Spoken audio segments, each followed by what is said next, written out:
Bonjour, bonjour à vous toutes et à vous tous.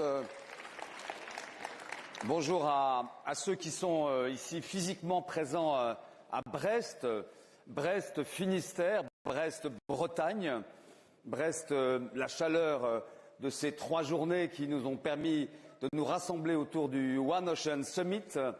Brest enfin. Ocean Summit, Brest, where you will be able to, for a certain period of time, hear some of the commitments made by you, some of you here in this room, who over the last 3 days have worked hard in the workshops, and your capacity as experts or stakeholders in the economic or political world, you have made the commitments on behalf of your institutions. And this is what heads of state and government will be doing a little bit later today. So I'd like to ask all of you to take your seats.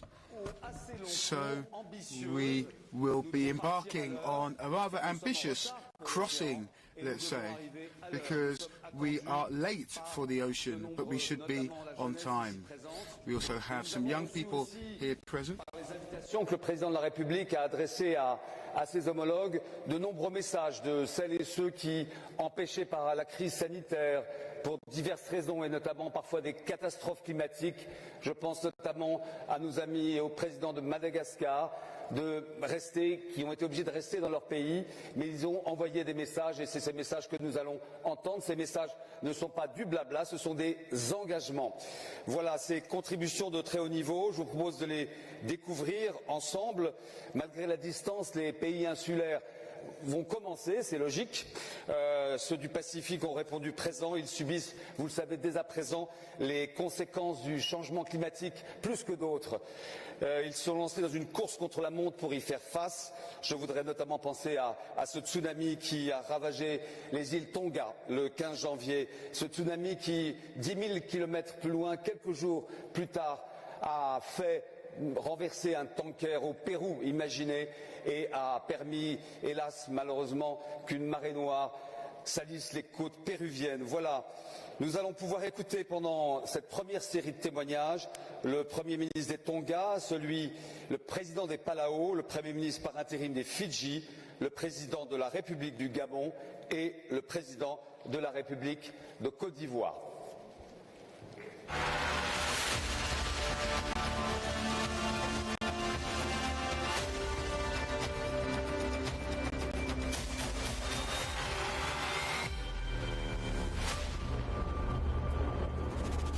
I bring you warm greetings from His Majesty's government and the people of the Kingdom of Tonga. At 5:20 p.m.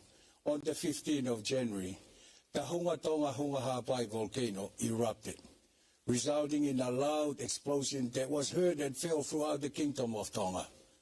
As reported worldwide, the intensity of the explosion was unprecedented. This eruption sent a mushroom pile of ash and smoke reaching the stratosphere and covering the whole of Tonga. The sonic boom preceding each of the 3 explosions was like air pressure at a depth of 5 meters. A tsunami warning was announced over the radio, causing mass evacuation as people fled to higher ground and inland. A series of tsunami waves rising up to 15 meters hit the coastal areas on the main islands of Tongatapu, Ewa, and the Ha'apai Islands. This was followed shortly by gale force wind of ash, volcanic debris, and rain covering the whole of Tonga, with 2 centimeters of ashfall and debris from the mushroom plume from the Hunga Tonga Hunga Hapai volcanic eruption. The combined effect of the volcanic eruption, ashfall, and the tsunami resulted in the loss of 5 lives. Damage to power supplies, damages to submarine fiber optic cables, and adverse impact upon the property and livelihoods of those people living in the coastal areas of Tongatapu, the Hapai Islands, and Ewa. Tonga has since been recovering from the after effects of the volcanic eruption. Our recovery from this event lies in the strength and resilience of the people of Tonga, and most importantly, the assistance received from our development partners. In this regard, we wish to acknowledge with sincere appreciation the particular emergency assistance and rehabilitation supplies received from the Republic of France and the European Union. It was delivered by the French naval vessels and the Air Force based out of Nouméa, New Caledonia, and Papeete, French Polynesia. In conclusion, the eruption underlines there is still much more to learn and know about the ocean and living in harmony with our environment. My hope is that the outcomes of this Ocean Summit will recognize the need for further research and investment into such areas. Mahalo aupito and merci beaucoup.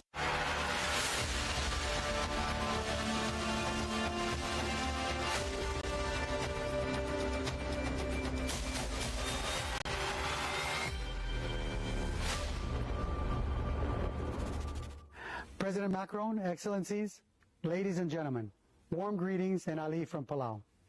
The COVID-19 situation has separated us physically. However, through digital innovation, we remain connected and committed to advancing solutions to the global ocean crisis.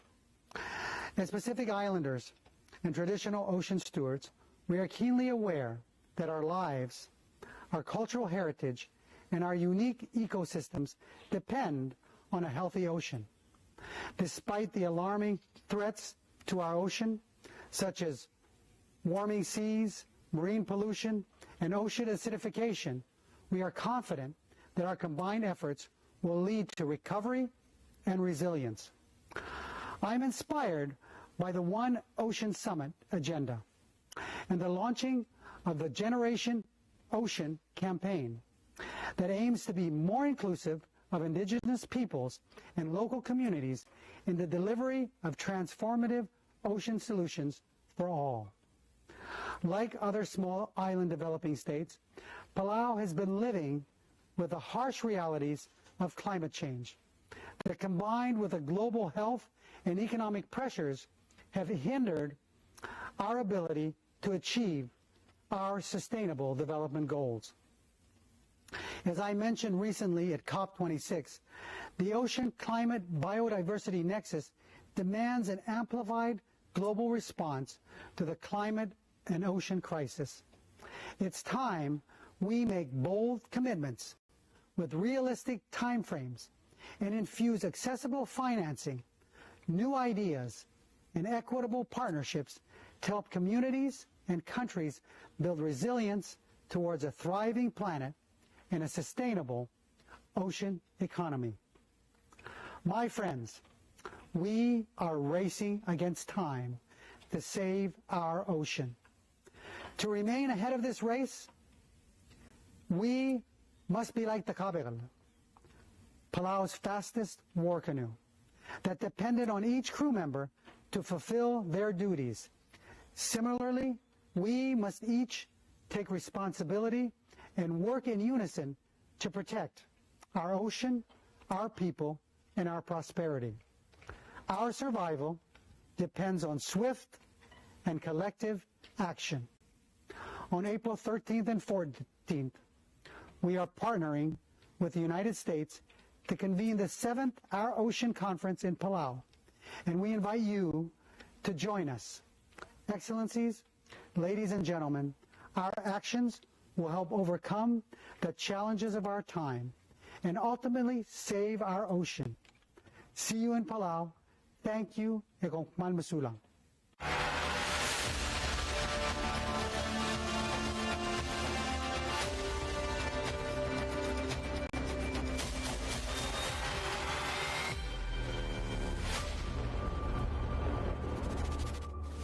Bulavinaka and bonjour from Fiji in the Pacific, a region where France feels very much at home. It's no secret that we in the Pacific wanted more from COP26 on climate. But the Glasgow Climate Pact did deliver a big win for the ocean by securing a recurring dialogue on the ocean climate nexus. That recognition matters for every Fijian because our economy is as blue as it gets. We are a nation of more than 330 islands entrusted with 1.3 million square kilometers of Pacific Ocean, an area 4 times the size of Germany, including 3.5% of the world's reefs and the 3rd largest reef system in the world. 76% of our population lives within 5 kilometers of a coastline. We see every day the bone-white reefs, eroding coastlines, and dwindling fish stocks. We feel the rising ocean temperatures and the increasing frequency and intensifying strength of cyclones. And we live with the fear of a steadily encroaching sea. Those who do not live seaside in Fiji likely live along the banks of our 45 major rivers, which are breaking under the strain of torrential rains. That is happening catastrophically as I speak to you today. We are responding with speed and urgency. Last year, we finalized our national ocean policy, which establishes a 100% sustainable management of Fiji's exclusive economic zone, of which 30% will be declared as marine protected areas by 2030.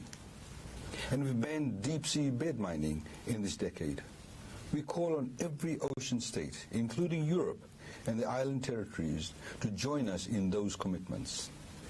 We're also relocating highly vulnerable coastal communities, extending protection to the poorest households through a parametric climate and disaster risk microinsurance product, a first for the Pacific.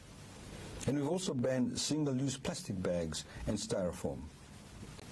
We are tackling our resource constraints through innovative financing. After launching a sovereign green bond to fund climate-centric projects, we are now working on a blue bond to fund projects in green shipping and sustainable fisheries and establish a lending facility for marine protected areas. We are doing as much as we can. We urge the One Ocean Conference participants to join us. The Blue Pacific is one of the world's biggest set of lungs. By working to restore its health, Fiji is restoring planetary stability and upholding human well-being on a global scale. Thank you, President Macron, for convening this One Ocean Summit and helping bring a better, bluer future within reach. Vinakavakalevu, thank you very much.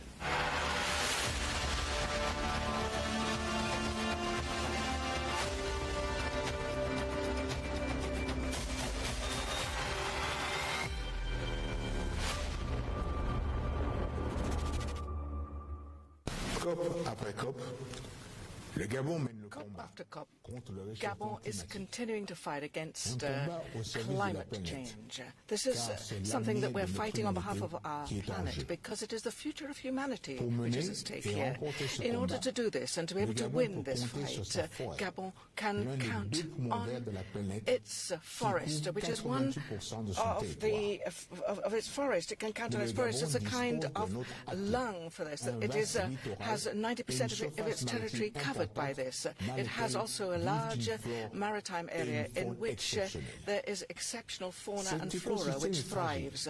But C'est this pourquoi au coastal Gabon, area is fragile, nous and this avons is why décidé in de tout Gabon faire pour we le have decided to protéger. do everything we possibly can to Aujourd'hui, protect it. Today, 27% of our ocean territory is classified as a marine park for or aquatic reserve. More than 50% of mangroves which protect the western coast of Africa, and particularly in Gabon. Gabon would like to go even further and do more to protect at least 30% of these marine areas, extend its mangrove area, and over and beyond that, also protect the species in the high seas, the animals of the forest.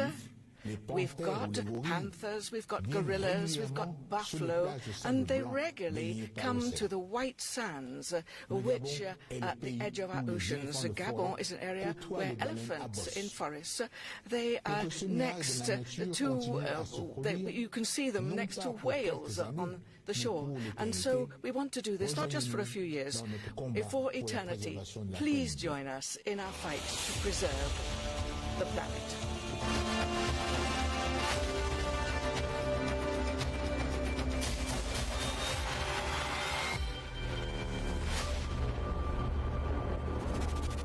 Je tiens à féliciter I would like to congratulate President Emmanuel Macron for his fantastic commitment towards the preservation of our planet and with holding this conference, or the One Planet Summit, which is to do with the protection of the environment. Côte d'Ivoire draws a lot of its resources from the resources of the Atlantic Ocean. My country, unfortunately, at the moment, is undergoing the increasingly violent effects of climate warming on its western coast, and also the damage done by mankind and humanity to the environment, maritime and marine biodiversity, which is vital for the present and future generations.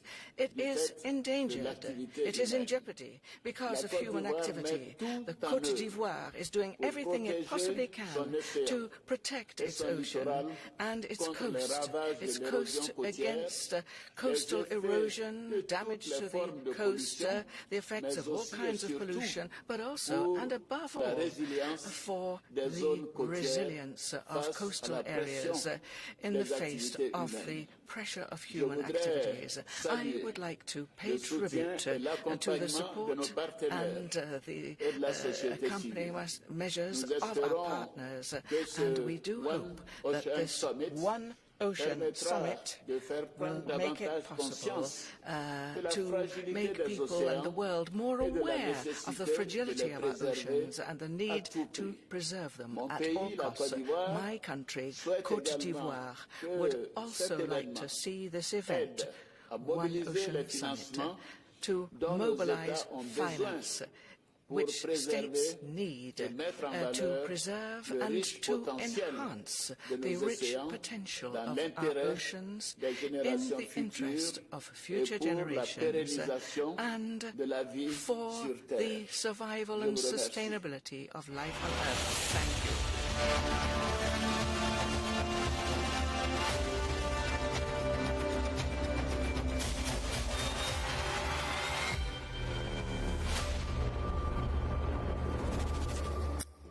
Voilà, les Pacifiques, l'Afrique, tous les continents s'exprimeront pendant ce segment à haut niveau. Nous avons choisi évidemment quelques-uns des témoignages qui nous ont été envoyés, adressés, mais nous voulions aussi parler du financement, parce que le président Ouattara l'a évoqué. Et ces pays, évidemment, en développement, sont demandeurs de ces financements. Ces financements d'adaptation sont des enjeux importants pour nous tous.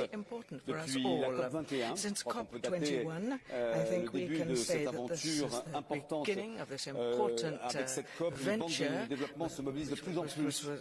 Les entreprises aussi, climat, biodiversité, environnement, océan, autant de facettes complémentaires. Vous allez entendre quelques engagements de ces entreprises, acteurs essentiels de la transition environnementale. Nous retrouvons plus tard les acteurs du maritime, mais le défi est bien plus large. Je vous invite à aller découvrir et à découvrir les témoignages du président de la Banque mondiale, du PDG du Fonds pour l'environnement mondial, le directeur général du Fonds vert pour le climat et enfin le directeur général de la FAO. Director General of FAO. We will hear these and other speakers this morning.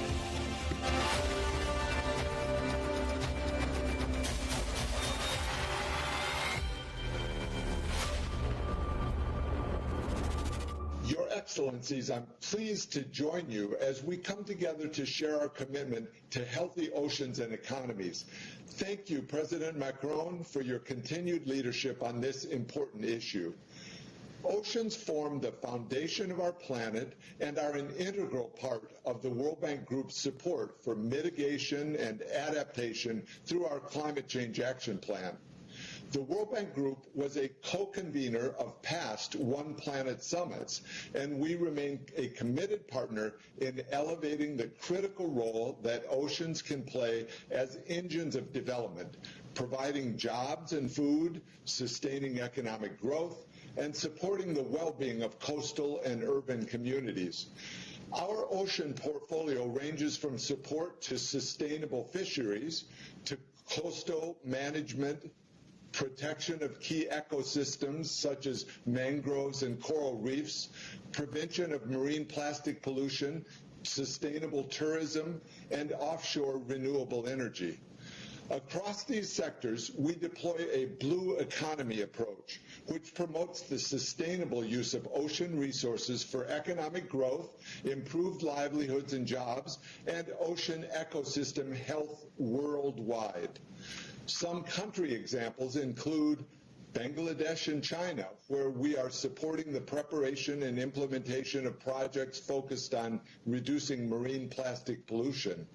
We're working with Costa Rica to improve the sustainability of fisheries and aquaculture and create new jobs for local communities.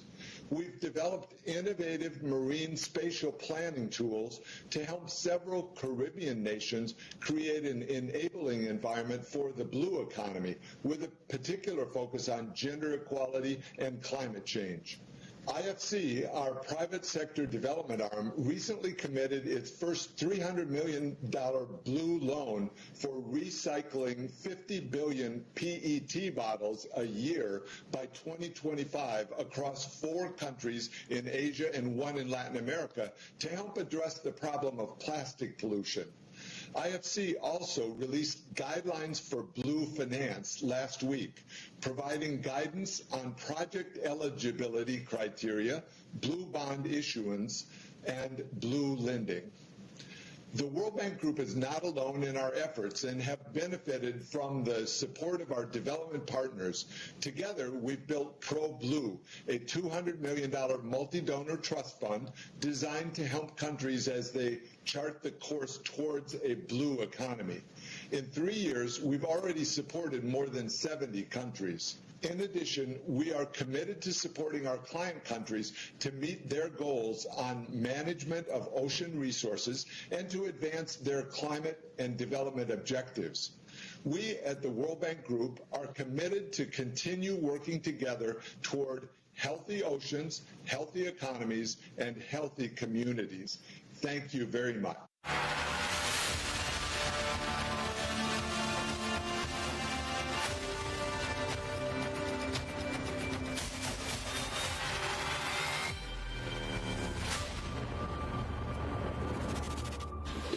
President Macron, Excellencies, ladies and gentlemen, the Global Environmental Facility recently supported the creation of a regional convention for the conservation and sustainable use of tuna in the Western and Central Pacific Ocean.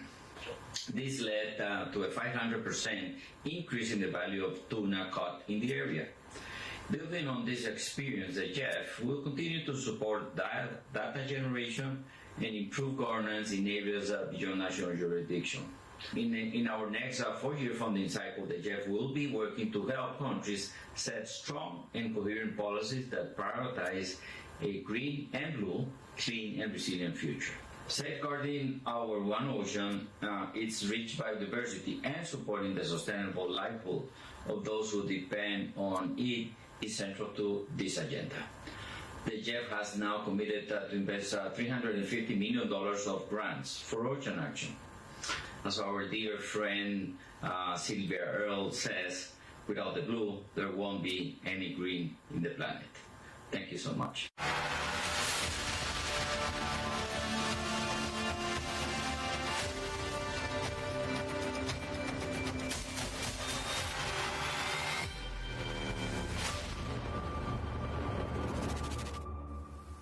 Excellencies, friends, the deterioration of ocean ecosystem is a cause and a consequence of global warming. The restoration is also a powerful solution to address climate change. The Green Climate Fund supports actions to both stem ocean heating emission and protect, restore, and sustainably develop the ocean economy. To address the widening financing gap to protect ocean ecosystem, the fund is exploring new forms of blended finance to de-risk investment in blue economy. For example, GCF is providing an anchor investment of $125 million to a $500 million private equity fund in the blue economy, the Global Fund for Coral Reef. This fund will catalyze a multiple of this amount through providing essential growth equity to entrepreneurs to help save coral reef across 17 countries. Protecting our oceans or the promise to put us back on track to achieve the Paris Agreement.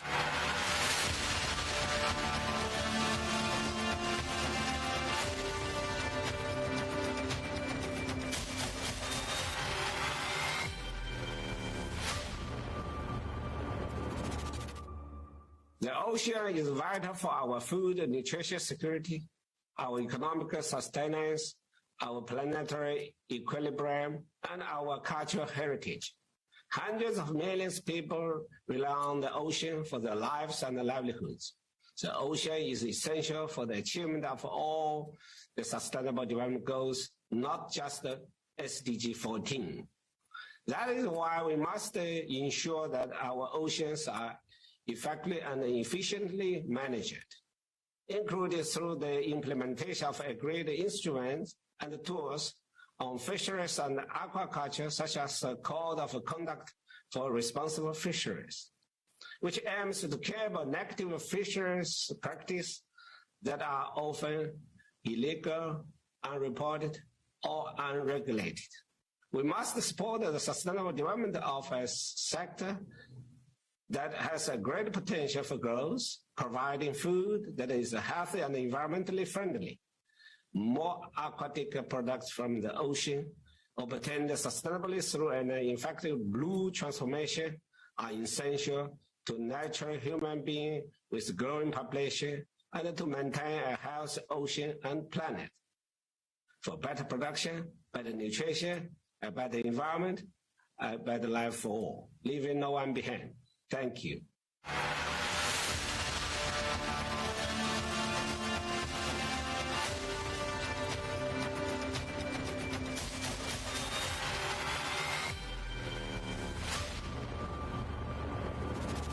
Unilever takes responsibility for the plastic packaging that we create, and the uncomfortable truth is that too much of our packaging ends up in the environment. So we've made industry-leading commitments to tackle our plastic waste, including halving our use of virgin plastic.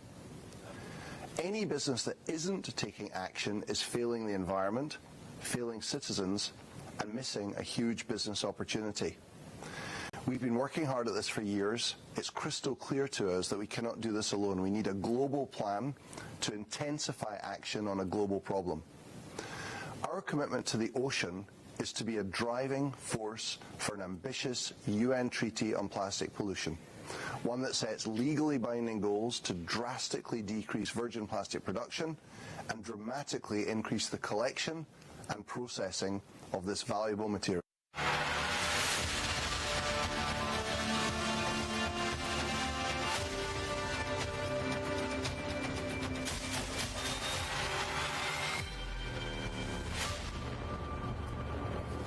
Voilà, merci à vous. Well, thank you very much.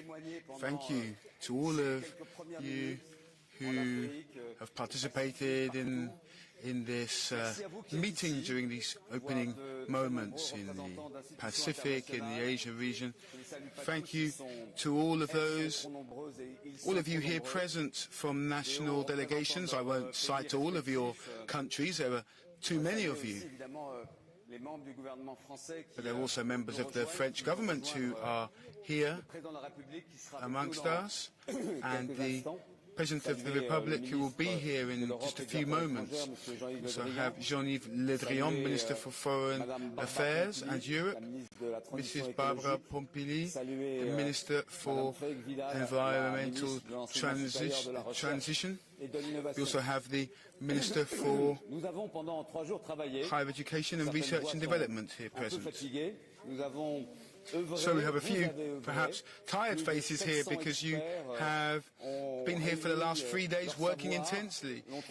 Over 700 experts speaking in different languages, and we wanted to come up with a summary of your different recommendations and your different calls to action that have stemmed from the different workshops.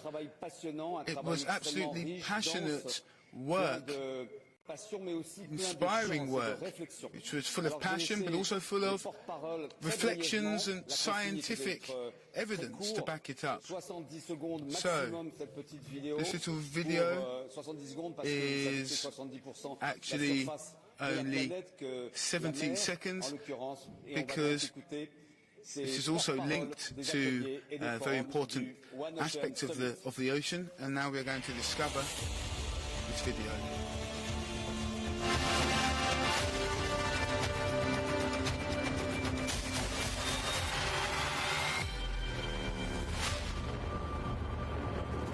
Ocean governance is weak and fragmented, but it puts at risk our ability to protect our ocean. But how to effectively strengthen ocean governance? It's essential that we need 30%, at least 30%, strict and highly protected, marine protected areas. What we really need is a collective approach where states, foundations, organizations, public and private, businesses and finance develop a holistic approach for the impact on the ocean. Tous ensemble, en nous basant de faits Altogether, we share scientific facts about the urgent need to preserve the ocean, to raise awareness among as many people as possible. That we do not know enough about the ocean. We need to act fast, and for this we need to build a virtual Nautilus. We need to base our decision on science, and in that regard, the UN Decade of Ocean Science was presented as a key opportunity. The mobilization of the shipyard industry will be a lever for the greening of the fleet. We need to start deploying, we need to scale up, and we need to pave the way for future hybrid zero-emission vessels. So we need innovation, we need sustainability at all range. We need to fix fisheries management. We need to develop the value chains of aquatic foods.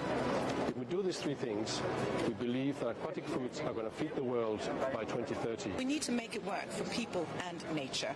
We need effective management, effective governance. And how do you get that? And also, how do you finance that? What we urge the heads of state to consider is to put together international efforts for better understanding what is going on today in these polar oceans. We urgently need commitment from society, from politics, to end global warming. We need Europe to promote the ocean as a global common.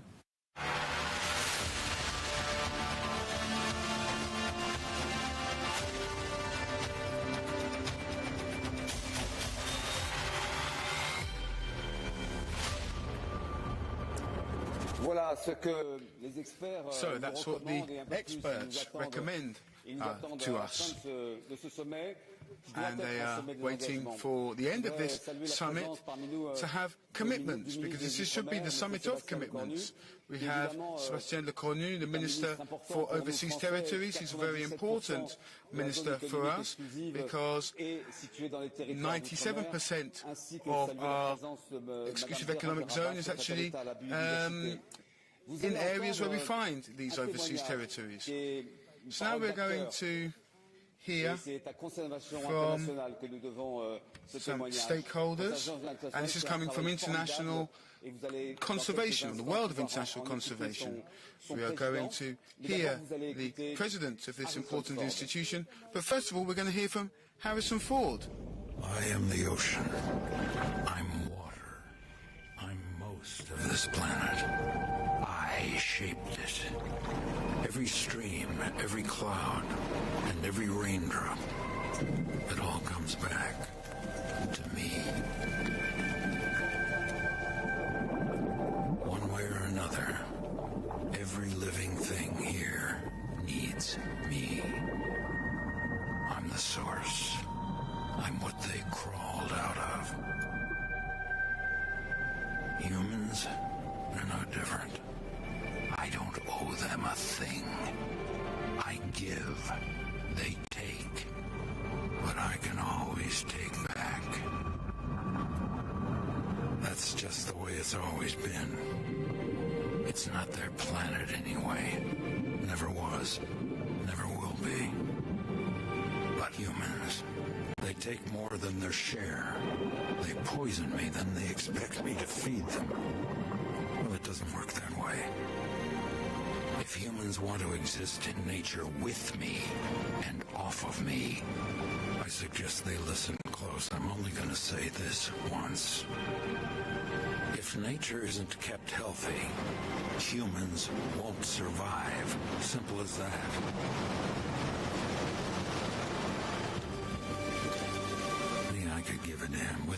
But humans, I'm the ocean. I covered this entire planet once, and I can always cover it again. That's all I have to say.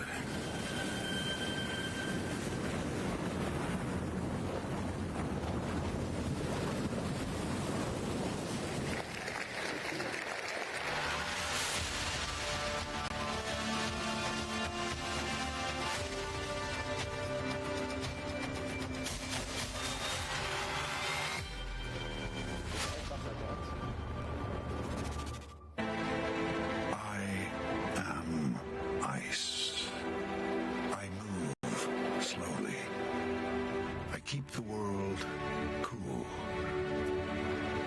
Well, I used to. But humans keep warming this planet. I try to warn you. I send pieces of me thundering into the ocean. You do nothing. I raise sea levels. You do nothing. It has taken you decades to notice. Perhaps I'm not so slow after all.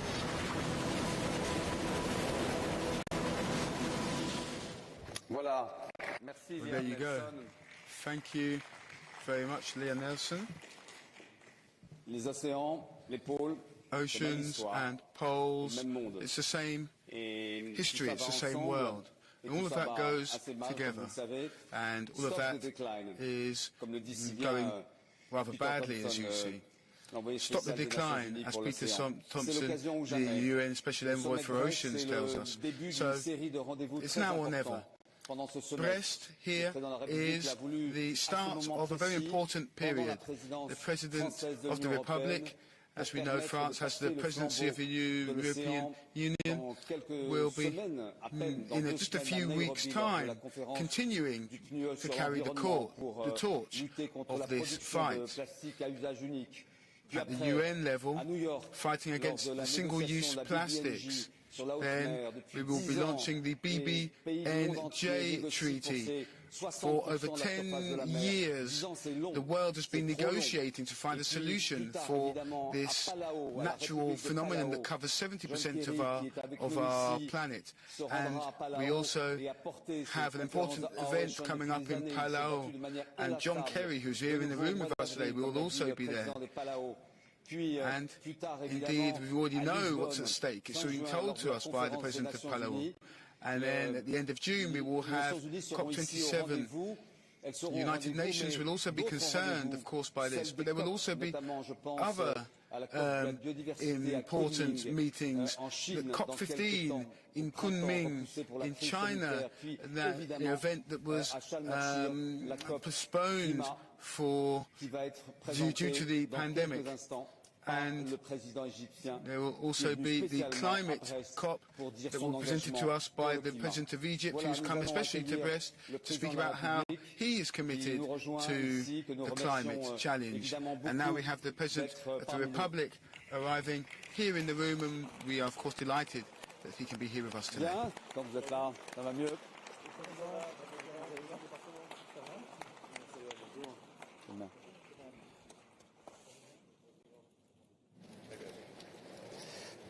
Le président de la République n'est pas venu seul. The President of the Republic has not come alone. He has come accompanied, as you may imagine, by the Mayor of Brest and the President of the National Assembly, so François Cuillandre and Richard Ferrand, respectively.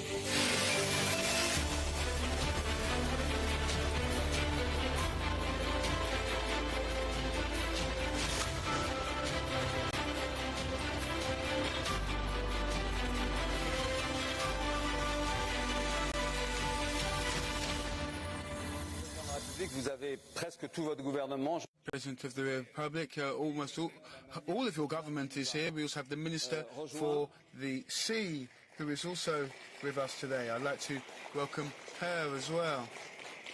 La France est au rendez-vous. La France est au complet. is here.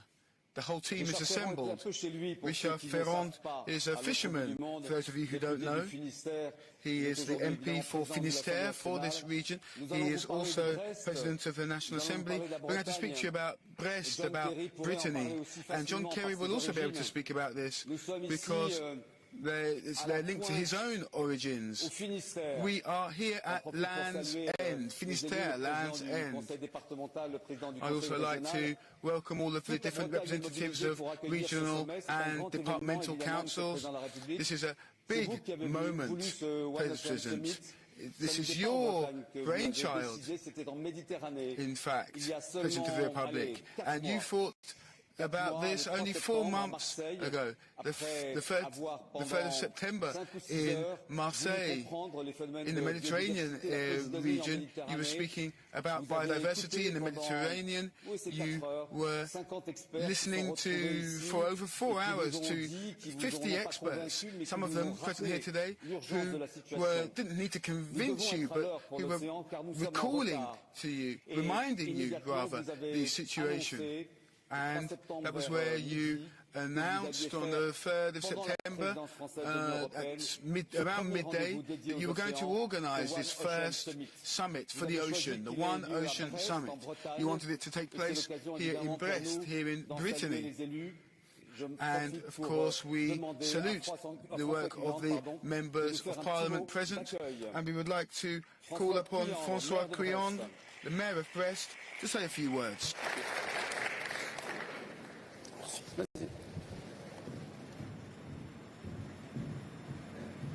On va faire une petite surprise à François. Mais reste là. Reste là. On va te poser une question. Sorry, this isn't the right. Quel est le bagad le plus important pour toi? I think what is very important now is what is very important for you. I would just like to say, I was going to say hello. Jean-Pierre comes from Lorient in Brittany.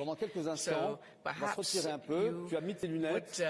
would please put on your glasses. We know that you have your speech, but we would like to welcome a special event set under, it was a special band in 1952, and this is the Bagad Langwewe.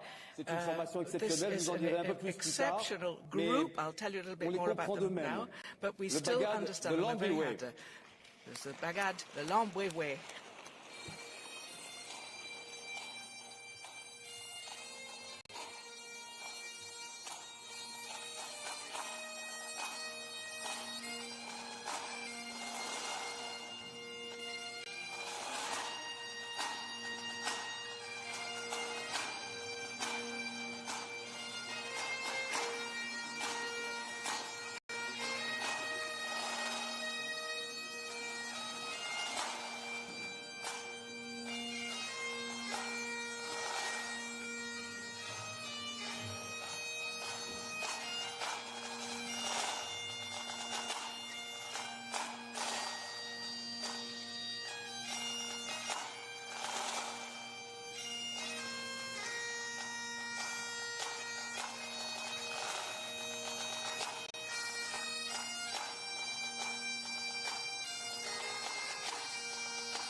Comment?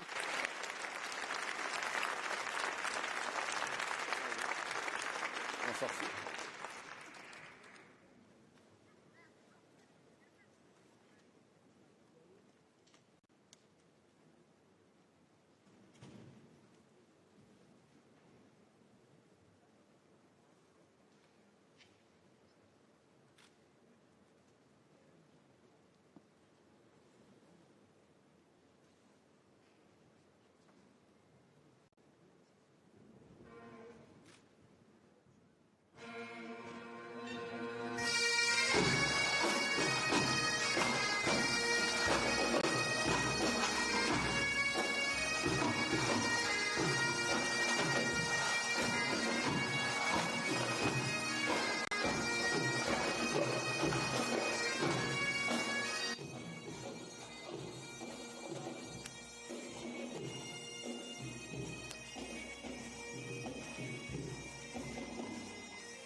Ça va être très dur pour François Cuillandre de parler après le bagade. Les cornemuses, les bombardes, les percussions, la claire écossaise. Mais ta voix porte, François. Bonne chance. Merci, ça va être compliqué de parler après le bagade de l'Andbiway. Monsieur le Président de la République, Mesdames et Messieurs les chefs d'État et de gouvernement, Monsieur le Président de l'Assemblée nationale, Mesdames, Messieurs, chers amis, c'est un immense honneur pour moi de vous accueillir aujourd'hui à Brest dans ces anciens ateliers de l'Arsenal de Brest. In this old building of the Arsenal of Brest for the One Ocean Summit. Mr. President, 5 months ago now, you said that you wanted to hold a conference, a summit of this kind, and you chose Brest to host it. Now, you knew that it would be the best possible place to organize it because Brest has made such a huge contribution to make of France the second world power at sea. And you were quite right to choose Brest. Brest, which is a strategic base for defense and also a strategic oceanic defense, has a very special place for the heads of army, which is your position, of the armies in France, and also we've spent several centuries for other battles as well, which is to get to know oceans better and to know their importance for our planet. And in order to be able to link up the past with the present, the Ambassador Poivre d'Arvor submitted this idea. I'd like to put it to you. Why not rebuild in Brest the La Boussole frigate of La Pérouse, which left in 1785 from Brest and which never returned. So on this very fertile ground of Brest and in conditions which have been made rather difficult with this world pandemic, we welcomed during this summit the best world specialists on oceans. I'd like to thank the organizers who made it possible to have this event, to hold this event where views were expressed and shared. Today, we will be able to meet this challenge if what has been said leads to results, which would call the commitment of Brest. President, this international community meeting here in Brest says very loud and clear, the oceans are at the heart of our planet. They are in danger, but they're also the source of solutions. So we have now moved on from noting these facts to a time of action. President, I am very proud to have received you here in Brest. I'm very proud of these 3 days which we've spent together working on this summit. I would like to see the action after Brest. Thank you. Merci François Cuillandre. François Cuillandre. You talked about La Boussole. You talked about the compass, la boussole. Well, time is very important. We've got to be up to speed on the ocean. We have got to ask some of our speakers, you've got to ask them to be brief. You've invited many heads of state. Some of us, for health reasons, for health crisis reasons, weren't able to join us. But I'm very happy to welcome now the President of the National Assembly, Mr. Richard Ferrand.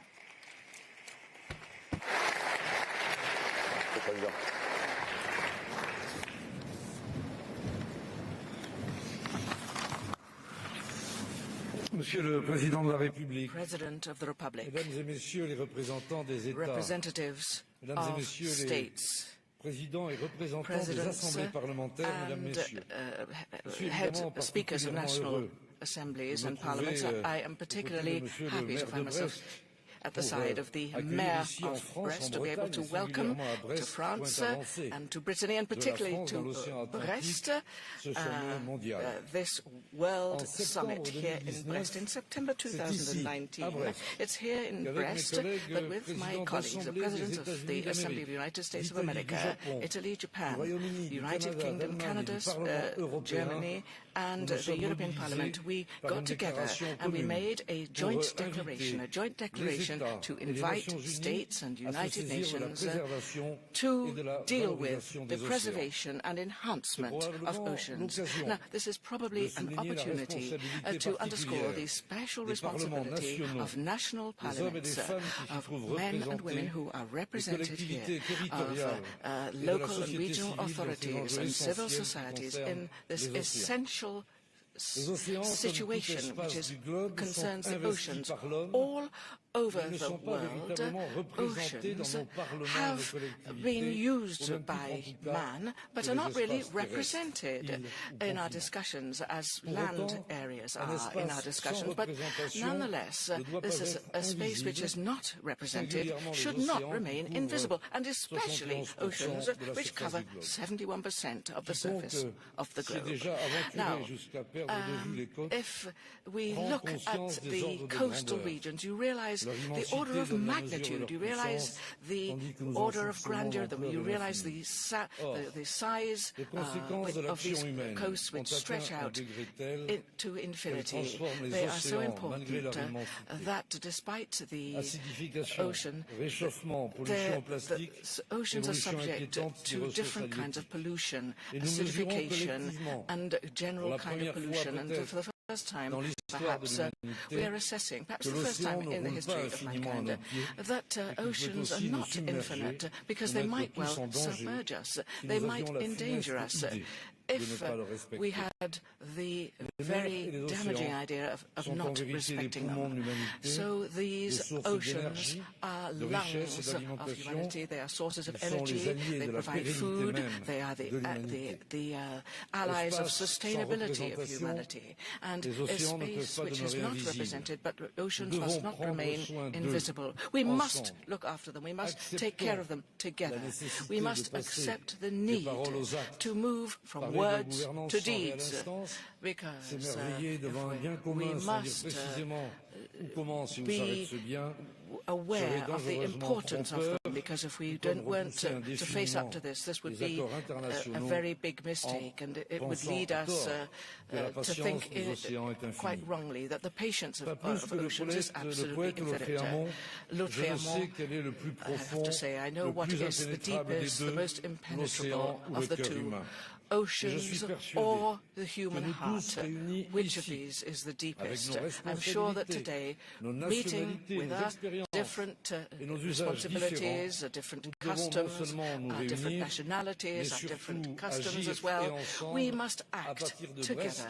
We must act starting from Brest, where in the visitor's book in 1969, General de Gaulle says Brest has its oceanic ambitions, which are also ambitions for France. Ladies and gentlemen, my message is just a beginning. We must build behind this as soon as we possibly can. I hope that we will have very fruitful work. We are all on the same boat. We're all in the same boat, so let us advance together.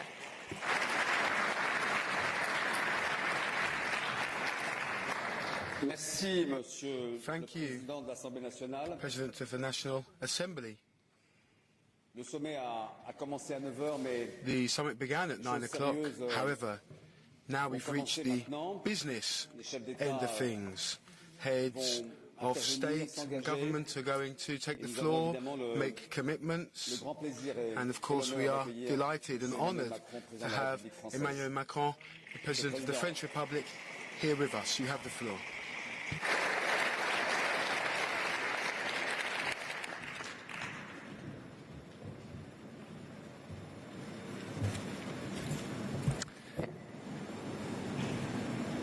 Monsieur le maire, merci beaucoup. Mr. Mayor, thank you very much for those warm, welcoming words. And thank you, President of the National Assembly. Ministers, you mentioned many of them. Prime Minister, Director General, ladies and gentlemen, I will be able to speak on many occasions about the subject that brings us here today. However, I first of all wanted to open with some welcoming words. And before welcoming some of my homologues, I wanted to just speak about how happy we are to be at Brest, here in Brest, for this summit. You said it, Mayor. This is not a choice that was made randomly. Brest's destiny is maritime and also oceanic. It's a town that was built in this way. And it's also the destiny, and Mr. Ferrand spoke about General de Gaulle and the destiny that he gave to Brest, the destiny of our fishermen, the destiny of our economy and of our sovereignty, and also the Ifremer project that shows the scientific destiny of Brest. Brest, yes, Brest has this maritime and oceanic destiny. That's why we're very proud to be able to hold this event here today, to speak about our ports, our fishermen, our scientists, our sailors, about great explorations, and also about our overseas territories. And I would like to salute our those representatives of our overseas territories. And if we have this role of the second maritime power in the world, it's thanks to our overseas territories. And I would also like to thank all French stakeholders. The French maritime cluster, our elected members of parliament, but also all of the organisations, associations, government representatives, the poets even, who are lovers of the sea and who have been defending the sea for so many years. I'm very proud, and you've taught me so much over the last few years. So today we're going to take some commitments, as has been mentioned, the Brest commitments. They're going to be converted into useful, concrete actions, and they'll be essential to orient our actions from 2022 onwards. I would like to take a commitment now. Yes to the boussole, yes to the Pérouse, and we are going to bring it back to the museum of the maritime, back to Paris in the Maritime Museum. Let's do it. Yes, let's make it happen.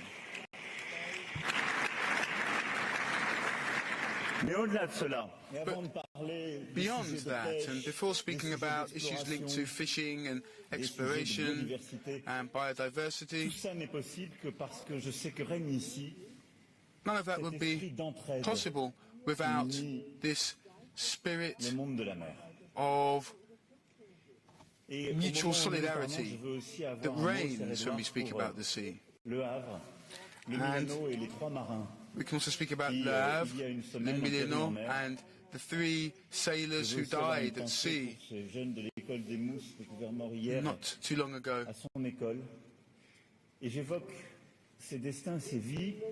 And Indeed, this is what the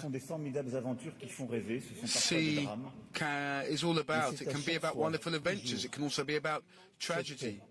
But it is also something that brings people together, mutual solidarity, trust. And now, as we open this final part of the summit, I want us to be filled with this spirit of the sailor. All of those who save lives at sea, those who help others at sea. I know that for all of you who are sea lovers, the reason that you are here is the reason that we are here. So thank you to Brest, the Brest même, as we call it in French, Brest itself. And thank you to all of those who are here to make commitments. And I'm going to give the floor to John Kerry. Thank you. You are always there when needed to make commitments for the planet in the fight against climate change, but also as a friend of France. Mr. Kerry, you have the floor.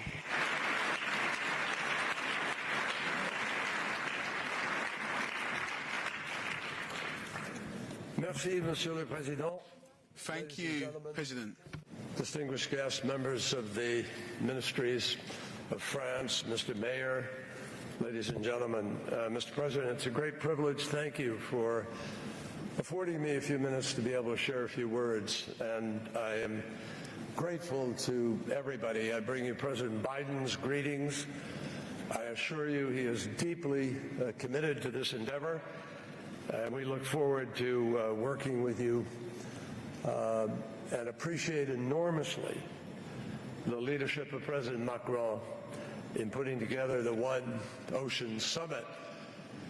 But equally important, perhaps more important, a consistent commitment to pushing the process and not living by conventions and being willing to step up and step out and take on established interests. I want to thank the President for his leadership in the bilateral discussions to finalize a joint statement, which we have just released this morning, expressing a vision for a global agreement to confront the onslaught of plastic pollution. The United States and France stand united in our commitment to protect our environment for future generations. We hear too much rhetoric about it, but that commitment is now more important than ever, and I think all of you share that belief. My friends, we really have to break the mold.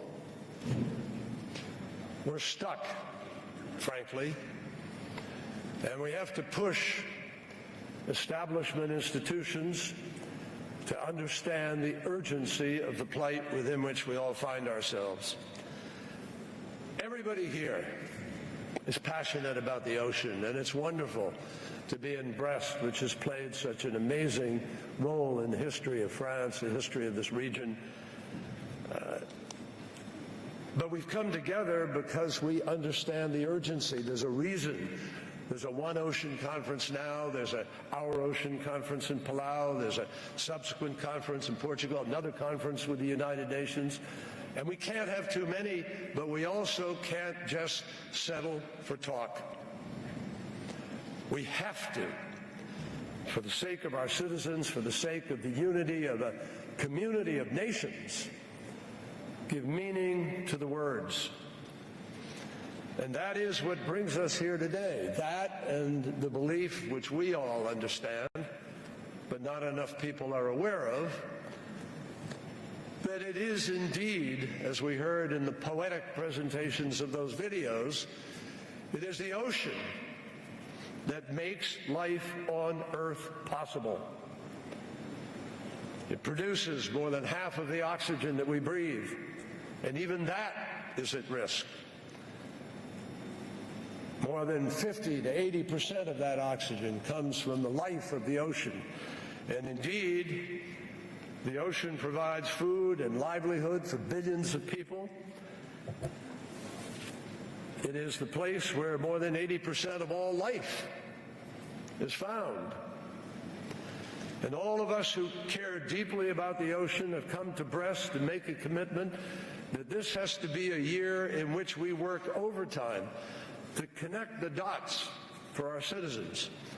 Dots that fully describe the unseverable link between climate protection and ocean protection. The ocean and climate are inextricably linked. They're one and the same. You can't address the climate without addressing the ocean solutions, and you can't address ocean solutions without addressing the climate. Witness the emissions, which warm the ocean at a rate that is faster than any time in human history. We are changing the chemistry of the oceans faster than we have in millions of years. I said earlier we have to break the mold. By that I mean that we are the prisoners to some degree of the status quo. And every single one of you, particularly those of you who run for office, you know what I'm talking about. Powerful vested interests that push back against change, that want to ignore science even, let alone common sense. President Macron understands this urgency. My friend Jean-Yves Le Drian understands it. Barbara Pompili understands it. You understand it. But this has to be a year not of words. It has to be the year of action, the year of turning the corner. And that's why we're here together, because we're all determined to leave Brest shifting gears, taking this to a higher level. I think there are 5 quick key ways, and I'll try to run through them really quickly. First, if shipping were a country, it would be the 8th largest emitter of greenhouse gases in the world. So we must immediately move for emissions reductions from shipping sector, and some are already beginning that effort. In Glasgow, we announced the First Movers Coalition, a group of businesses, Amazon, United Airlines, Lafarge Holcim, largest cement dealer in the world, steel makers, Volvo, which is committed that 10% of the steel they buy will be green steel. Why? Because they want to push the development of this new market, of the new energy economy. In Glasgow, Maersk, the largest owner of container ships in the world, made an announcement that the next 8 ships they purchase will be carbon-free. That is the kind of effort that we need. We need all businesses to step up. And for our part, we are committed to work towards zero emissions from international shipping no later than 2050, but surely we can accomplish that sooner. Second, wherever the conditions exist, we have to dramatically scale up offshore renewable energy. The newest offshore wind turbines are capable of up to approximately 15 megawatts of capacity per turbine. And this is much too important a tool for our transition to not move faster. We have adopted a goal of 30 gigawatts by 2030, and I hope much more sooner. Third, we must accelerate our embrace of marine-based solutions by protecting and restoring ocean and coastal ecosystems that are absolutely vibrant and vital as carbon sinks. My friends, I've written the laws of our fishing in the United States several times over when I was a senator. And we fought back then to deal with trawlers that drag heavy equipment across the floor of the ocean and destroy all of the seagrass, all of the fauna, which is essential to a sink and essential to life in the ocean itself. Stirring up the carbon, even releasing carbon in the process. It is essential that we conserve 30% of the ocean as a critical goal for nature and climate, and this will require every country to set more ambitious goals as we go forward. As Assistant Secretary Medina said yesterday, it is time, long since past time, to create an effective, coordinated, cross-sectoral approach for high seas marine protection of biologically rich and significant areas all across the world, and we look forward to the BBNJ meeting in March to move us forward. Fourth, we need to coordinate our watchful eyes on other activities at sea that are grotesquely amplifying the stresses on global ocean and the people whose livelihoods are found in the ocean. We see, I'm just going to be frank about it, folks. There are large-scale, extraordinary operations that go on every single day at sea that are indistinguishable from major criminal enterprises on land themselves. And you know what I'm talking about. They use appalling practices of labor, money laundering, and fraud to destroy the good efforts of fisher people around the world who are trying to live by the rules. And there are countries, actors, supported by governments in the world who simply look the other way, and some even provide direct support to allow illegal operations to continue. I remember in the New York Times a few years ago, there was the story on the front page of a young Cambodian man. Went from Cambodia to Thailand ostensibly to take a job in construction. And he wound up on a boat as a slave labor for literally 2 years with a shackle around his neck, chained to that boat. And everybody sitting here knows that there are people in the world, human trafficking, gun smuggling, narcotics trafficking, particularly human trafficking, with foreign flagged ships fraudulently traveling the oceans, parts of the ocean that have no law. And they are engaged in practices beyond human degradation and depravity, depleting the fish stocks of the world, literally dragging nets that we outlawed several years ago across the ocean, strip mining the ocean, and throwing away 2/3 of what they catch. There is more and more of this going on, and we need enforcement. We create marine protected areas, but we don't enforce them. I was in the Navy. I remember traveling across the Pacific, going to a place called Vietnam. And we traveled for whatever number of days, 3 weeks or so, boring as hell. We could have engaged in activities that passed us through in transit, certain shipping areas. We could have reviewed, what was that? We could have engaged in training exercises of lowering a boat and doing board and search, checking the veracity of ships fishing. But we don't choose to do this.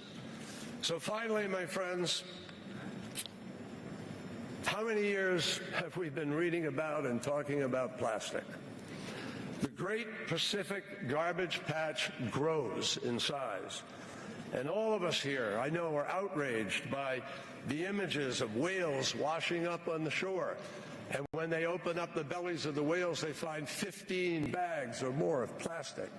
So, my friends, the United States supports efforts to move forward. I believe at Sharm el-Sheikh we have an opportunity to review what our actions will be, and hopefully in the next COP we can guarantee that what we talk about at these conferences is genuinely being translated into action. One last word, Palau. It's a hard place to get to, yes. But I ask everybody to make efforts, because the island states are on the front lines of being inundated by the climate crisis. And just because we are having a conference in Palau, the first time ever, a small island state holding this conference, is not a reason to say that it's too hard to get to. We must go there to show our solidarity and to understand even better the threat that our fellow citizens of this world face on the planet. Thank you for being here. Thank you for being part of this effort. And may we all make this the year of action. Thank you. Merci à vous.